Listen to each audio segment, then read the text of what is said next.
ఇప్పటికే జిల్లా కలెక్టరేట్లలో data entry ఆపరేటర్లకు master ట్రైనర్స్తో శిక్షణా కార్యక్రమం నిర్వహిస్తున్నారు. అయితే ఆయా జిల్లాల కలెక్టర్ల పర్యవేక్షణలో ఈ డేటా ఎంట్రీ జరుగుతోంది. ఈ నెల 17వ తేదీ తర్వాత సంబంధిత అధికారులతో ఫీల్డ్ వెరిఫికేషన్ ని చేపట్టనున్నారు. ఇదే అంశానికి సంబంధించి మరింత సమాచారాన్ని మా ప్రతినిధి లిఖిత అందిస్తారు. లైవ్ లో సిద్ధంగా ఉన్నారు. అయితే లిఖిత, సో ఇవాళ్లతో కంప్లీట్ గా అన్ని కూడా దరఖాస్తుల స్వీకరణ అనేది ముగిసింది. దగ్గరగా 1,00,000కు పైగానే ఈ దరఖాస్తులు అందినట్టు తెలుస్తుంది కదా. అయితే ఓవరాల్ గా ఈ దరఖాస్తులు ఎన్ని వచ్చాయి లెక్క, అదేవిధంగా వీటన్నిటికీ కూడా మళ్ళీ ఎంక్వైరీ ఉంటుందంటున్నారు కదా. దీని గురించి ప్రజల్లో ఎలాంటి డౌట్స్ ఉన్నాయి, దానికి సంబంధించి అధికారులు ఎలాంటి సమాధానాలు ఇస్తున్నారు?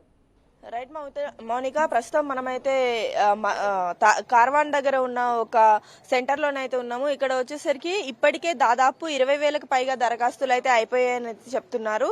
అయితే మనతో మాట్లాడడానికి కొందరు సిద్ధంగా ఉన్నారు. వారిని అడిగి మరిన్ని వివరాలు తెలుసుకునే ప్రయత్నం చేద్దాం. సరే, మీరు ఎన్ని గంటలకు వచ్చారు? ఎట్లా నడుస్తుంది దరఖాస్తు ఈ వ్యవహారం అంతా కూడా? ఇక్కడనైతే ప్రాపర్ మూవ్మెంట్ ఉన్నది. ఇక్కడ ఉన్న స్టాఫ్ అయితే చాలా డీసెంట్గా వర్క్ చేస్తున్నారు. ఇప్పటి వరకు పన్నిపుర కానీ జయగూడ కానీ అక్కడి నుంచి మొత్తం 23-24 వేల అప్లికేషన్లు రిసీవ్ చేసుకున్నారు. పోతే కార్వాన్ డివిజన్కు సంబంధించి ఖాళీ ఇక్కడ ఏదైతే గవర్నమెంట్ హాస్పిటల్లో వీళ్ళు ప్రోగ్రామ్ వేసిండ్రో వాళ్ళు నియర్లీ 13,000 వరకు అప్లికేషన్లు రిసీవ్ చేసుకున్నారు. కాబట్టి అంతా క్షేమంగా నడుస్తున్నది, ప్రాబ్లం అయితే లేదు. ఏదైతే మన గవర్నమెంట్ ఏదైతే ప్రజాపాలన గురించి ఏదైతే ప్రోగ్రామ్ ఫిక్స్ చేసిండ్రో ఆ ప్రోగ్రామ్ ప్రాపర్ మూవ్మెంట్గా ఉందని చెప్పి మేము చెప్తున్నాము. ఓకేనా? ఓకే కదా. అంటే ఇప్పుడు ఈ అప్లికేషన్స్ తీసుకున్న తర్వాత కూడా మళ్ళీ ఒకసారి చెకింగ్ అనేది ఉంటది అని అంటున్నారు కదా.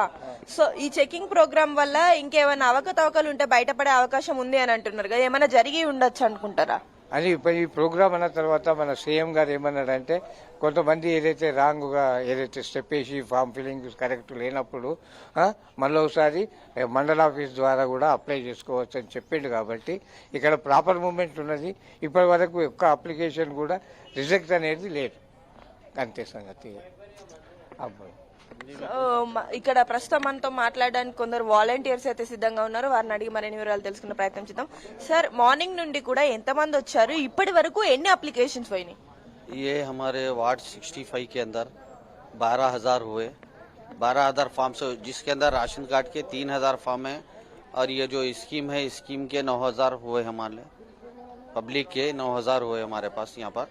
और स्टाफ भी अच्छा है यहाँ पर, बहुत पीसफुल चला हमारे एरिया में, कुछ गड़बड़ नहीं, कुछ नहीं. दूसरे सेंटर से ज़्यादा हमारे पास पब्लिक, बहुत ज़्यादा पब्लिक है हमारे पास. और यहाँ पर जितने लोग हैं पूरे लोग भी, पब्लिक जो भी आ रही हम लोग को पूरों को कोऑपरेट करी यहाँ पर पब्लिक, ऐसा कुछ भी नहीं है समझो. और यहाँ पर इंशाल्लाह जो फार्मा हुए तकरीबन लोगों के सक्सेसफुल होंगे, किसी का रिजेक्ट नहीं होगा. अब देखना है गवर्नमेंट कितनों को सेलेक्ट करते हैं, किसको कितने जनों को रिजेक्ट करते हैं, गवर्नमेंट के हाथ में है. ఇక్కడ చూసుకున్నట్లయితే ఇప్పటి వరకు అయితే చాలా బాగా జరిగింది. దాదాపు 23,000 అప్లికేషన్స్ అయితే ఇప్పటి వరకు దరఖాస్తుకు వెళ్ళాయని అయితే చెప్తున్నారు. అండ్ అంతేకాకుండా ఇక్కడ ఎలాంటి ఇబ్బందులు జరగకుండా ఇటు వచ్చే జనాలకు కావచ్చు, అటు అప్లికేషన్స్ ఎవరికి కూడా అంటే లేవు అని వెనక్కి పంపించే పరిస్థితి లేకుండానైతే ఇక్కడ ఏర్పాట్లు జరిగాయని అయితే చెప్తున్నారు. అండ్ అంతేకాకుండా మనం కూడా క్లియర్ గా చూడవచ్చు, కేవలం ఒక్క సెంటర్ లోనే దాదాపు 5-6 అప్లికేషన్స్ ని ఇచ్చే విధంగానైతే ఇక్కడ కొన్ని సెంటర్స్ అయితే ఏర్పాటు చేయడం జరిగింది. సో దీని వలన ఇటు మహిళలకు సపరేట్ గా అప్లికేషన్స్ ఇవ్వడానికి అని చెప్పేసి ఒకటి పెట్టారు. అయితే ఈ రోజు లాస్ట్ డే కావడం వల్ల ఇంకా ఎంతవరకు ఈ నంబర్ పెరిగే అవకాశం కనిపిస్తుంది? 1,00,000కి పైగా దరఖాస్తులు అయితే ఇప్పుడు అందుకున్నారు. లాస్ట్ డే కావడంతో ఈ రోజు వరకు వేచి ఉన్న వాళ్ళు కూడా ఇంకా వచ్చే అవకాశం ఉందిగా. దీనికి సంబంధించి పకడ్బందీగా ఏర్పాట్లు ఏమైనా చేశారా, లేదంటే కౌంట్ పెరుగుతుందని వాళ్ళు అంటున్నారా? మౌనిక, ఇప్పటి వరకు అయితే దాదాపు 1,00,000కు పైగానే దరఖాస్తులు అందాయి. అండ్ అంతేకాకుండా ఊర్లలో కూడా కొంతమంది దీని గురించి ఆందోళన పడుతున్న పరిస్థితులు కూడా ఉన్నాయి. ఎందుకంటే అంటే ఊర్లోనే దరఖాస్తు పెట్టుకోవాలా లేకపోతే సిటీలో దరఖాస్తు పెట్టుకోవాలా అన్న కొంచెం కన్ఫ్యూజన్ తో అయితే ఊర్లకు కూడా కొంతమంది వెళ్తున్న పరిస్థితి కూడా ఉంది. అండ్ అంతేకాకుండా ఇప్పటి వరకు చాలా దరఖాస్తులు అయితే అయినప్పటికీ కూడా కొంతమంది ఇంకా పెట్టుకోలేని పరిస్థితి కూడా ఉంది. సో వీరి కోసం మరికొంత పొడిగించే అవకాశం, అంటే ఒకవేళ అర్జీ పెట్టుకుంటే కనుక పొడిగించే అవకాశం ఉంటుంది. ఇప్పటి వరకు ఏదైతే 1,00,000 దాటిందో ఇంకా 50,000కు పైగా దరఖాస్తులు వచ్చే ఉన్నాయని అయితే ఇక్కడ చెప్పడం జరుగుతుంది. అండ్ అంతేకాకుండా మనం కూడా క్లియర్ గా చూడవచ్చు ఈ ఏరియాస్ లో ఏ విధంగా దరఖాస్తులు అనేవి జరుగుతున్నాయి. ఉదయం 5 గంటల నుండే కూడా ఇక్కడ దరఖాస్తులు అనేవి పెట్టుకుంటున్న పరిస్థితి. అండ్ మనతో మాట్లాడడానికి కొంతమంది సిద్ధంగా ఉన్నారు, వారిని అడిగి మరిన్ని వివరాలు తెలుసుకునే ప్రయత్నం అయితే చేద్దాము. సో మేడం, ఎప్పటి నుండి ఇవి స్టార్ట్ చేశారు, ఎట్లా ఉంది మూమెంట్? అంటే 28 నుండి స్టార్ట్ అయ్యింది. 28 నుండి ఇప్పటి వరకు కూడా మా దగ్గర అన్ని కౌంటర్స్ కూడా చక్కగా అందరూ కూడా లైన్లో రావడం, తీసుకోవడం, అప్లై చేయడం జరుగుతుంది. అండ్ ఇంకోటి అప్లికేషన్స్ రేషన్ కార్డులు ఒక 3,000 చిల్లర మాకు ఇప్పటి వరకు అప్లికేషన్స్ వచ్చాయండి న్యూ రేషన్ కార్డుకి. ఓకే, 20,000 ఏమో మాకు మన గ్యారంటీ స్కీమ్లది వచ్చాయండి ప్రజాపాలనది. అంటే ఇంకా ఏమైనా పెరిగే అవకాశం ఉందా మేడం? ఈ రోజు లాస్ట్ డే కదా, సో కొంతమంది పెట్టుకోని వాళ్ళు కూడా ఉన్నారు కదా, ఇంకా నెక్స్ట్ కూడా ఏమైనా ఇది పొడిగించే అవకాశం ఏమైనా ఉందా? ఫిర్ అంటే 4 నెలలకు ఒకసారి అని చెప్పారు కదండి, 4 months తర్వాత మళ్ళీ స్టార్ట్ అవుతుంది. సో ఇప్పటి వరకు ఎన్ని దరఖాస్తులు వచ్చి ఉంటాయి? ఇప్పటి వరకు 20,000 పైన వచ్చాయండి. 20,000 పైన. నెక్స్ట్ ఎంత వచ్చే అవకాశం ఉండొచ్చు? ఇంకా నెక్స్ట్ చూడాలండి, అందరికి రేషన్ కార్డులు వచ్చాక మళ్ళీ పెరుగుతాయి. సో లిఖిత, మీరు చెప్పిన దాన్ని బట్టి ఇక్కడ ఎస్ వాళ్ళ దరఖాస్తుల స్వీకరణ అయితే కొనసాగుతుంది. అయితే ఈ ఏవైతే ఇప్పటి వరకు ఆ దరఖాస్తులు స్వీకరించారో ఇవన్నీ పేపర్లో ఉన్నాయి, వీటన్నిటినీ ఆన్లైన్లో నిక్షిప్తం చేయడం కోసం ట్రై చేస్తున్నారు కదా, డిజిటలైజ్ చేయడానికి. దీనికి సంబంధించి ఈ రోజు నుంచే ఏర్పాట్లు, కసరత్తులు చేస్తున్నట్టు చెప్తోంది ప్రభుత్వం. ఆ ఏర్పాట్లు ఎక్కడ జరుగుతున్నాయి? మాక్సిమం కలెక్టరేట్ ప్రాంతంలోనే ఇవన్నీ జరిగినట్టుగా ఈ ఆన్లైన్ ప్రక్రియ జరుగుతుంది అంటున్నారు కదా, ఆ డీటెయిల్స్ ఎలా ఉన్నాయి? ప్రస్తుతం అయితే దరఖాస్తుల స్వీకరణ అయితే జరుగుతుంది. దీన్నంతా కూడా పూర్తి స్థాయిలో డిజిటలైజ్ చేయడానికి అయితే అన్ని ఏర్పాట్లను సిద్ధంగా చేస్తున్నారు. మొత్తం ఏవైతే దరఖాస్తులు ఉన్నాయో అవన్నిటిని కూడా ఒకటేసారి తీసుకెళ్లి వాటన్నిటికి సంబంధించిన డీటెయిల్స్ ఏవైతే ఉన్నాయో అవన్నీ కూడా ఆన్లైన్ లో ఫిలప్ చేసి ఎవరికైతే అవసరం ఉంటుందో, ఎవరికైతే ఈ యొక్క పథకాలు అమలులోకి వస్తాయో, అంటే వీరికి ఈ పథకాలకు అర్హులు ఎవరైతే ఉన్నారో వారికి సంబంధించి ఎంక్వైరీ సెక్షన్ కూడా ఒకటి ఉంటుంది. ఆ ఎంక్వైరీ సెక్షన్ తర్వాతనే వీళ్ళు నిజంగా ఈ యొక్క పథకాలకు అర్హులా కాదా అనే విషయాన్ని పూర్తి స్థాయిలో తెలుసుకున్న తర్వాతనే ఈ దరఖాస్తులన్నిటినీ కూడా అప్రూవ్ చేయడం అయితే జరుగుతుందని అయితే ఇక్కడ అధికారులు అయితే చెప్పడం జరుగుతుంది. అండ్ మనకు కూడా ఆల్రెడీ అధికారులు ఇంతకు ముందే ఇంటిమేషన్ చేశారు, ఎవరికైతే అవసరం ఉంటుందో వారు మాత్రమే ఈ యొక్క అప్లికేషన్స్ కి సంబంధించి దరఖాస్తులు పెట్టుకోండి.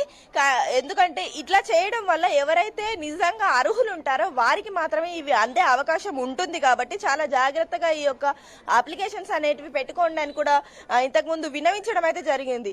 ఇప్పటి వరకు చూసుకున్నట్లయితే 20,000కు పైగా, అంటే ఇప్పుడు కేవలం మెహదీపట్నంలోని కార్వాన్ ప్రాంతంలోనైతే దాదాపు 23,000కు పైగానైతే అప్లికేషన్స్ వచ్చాయి. కొంతమంది ఇంకా పెట్టుకోలేని పరిస్థితుల్లో ఉన్నారు, ఎందుకంటే ఊర్లో పెట్టుకోవాలా లేకపోతే సిటీలో పెట్టుకోవాలా అన్న ఆలోచనలో ఉన్నారు. కాబట్టి సో ఈ యొక్క చిన్న డౌట్ ఉండింది కాబట్టి నెక్స్ట్ 3 months తర్వాత మరోసారి పెడతారు. కాబట్టి అప్పుడు కూడా 20,000కు పైగానే అప్లికేషన్స్ వచ్చే అవకాశం ఉందని అయితే ఇక్కడ అధికారులు చెప్పడం జరుగుతుంది. మనతో మాట్లాడడానికి మరికొంతమంది సిద్ధంగా ఉన్నారు, వారిని అడిగి మరిన్ని వివరాలు తెలుసుకుందాం. సార్, ఈ అప్లికేషన్స్ అనేవి అర్హులు ఎవరైతే ఉన్నారో వారికి మాత్రమే ఇవి వచ్చే విధంగానైతే ప్రభుత్వం చేయాలనుకుంటుంది, మీరేమంటారు? సరైన మేడం, సరైన సూచన. ఇది చాలా బాగా చేస్తున్నారు, ఇక్కడ కూడా అందరు సహకరిస్తున్నారు. పోలీసు వాళ్ళ సిబ్బంది కానీ ఇక్కడ కానీ వాళ్ళు ఆఫీస్ సిబ్బంది కానీ చాలా సహకరిస్తున్నారు. అందరికీ సమానంగా చూస్తున్నారు, అందరికీ సహకరించి చేస్తున్నారు. ఖచ్చితంగా అమలు కావాలని కోరుకుంటున్నారు అందరు ప్రజలు. పేద ప్రజలకు కావాలని కోరుకుంటున్నాము. ఉన్న వాళ్ళ కాదు, పేద ప్రజలు లేని వాళ్ళకు తొందరగా చేస్తే విజ్ఞప్తి చేస్తున్నాము. మన గవర్నమెంట్ సీఎం మన రేవంత్ రెడ్డి ముఖ్యమంత్రి గారికి కృతజ్ఞతలు చెప్తున్నాం. మేము ఈ స్కీమ్ చాలా బాగున్నది. 6 స్కీములు 100 రోజులు అమలు చేస్తామని చెప్పినాడు, అది మాకు గ్యారంటీ ఇస్తున్న తరపున ఆయన కృతజ్ఞతలు చేస్తున్నాము. ధన్యవాదాలు. సో ఇక్కడ మనం చూసుకున్నట్లయితే చాలా వరకు కూడా ఈ యొక్క స్కీమ్స్ పెట్టిన విధానం బాగుంది. అలాగే దాన్ని ఇంప్లిమెంట్ చేసే పద్ధతి కూడా ఎవరైతే అర్హులు ఉంటారో వాళ్ళకి మాత్రమే ఈ యొక్క పథకాలు అందాలి అన్న విషయం ఏదైతే ఉందో అది కూడా ఇంకా బాగుంది. మాకు ఇంతకు ముందు చాలా వరకు పథకాలు అనేవి దుర్వినియోగం అయ్యాయి.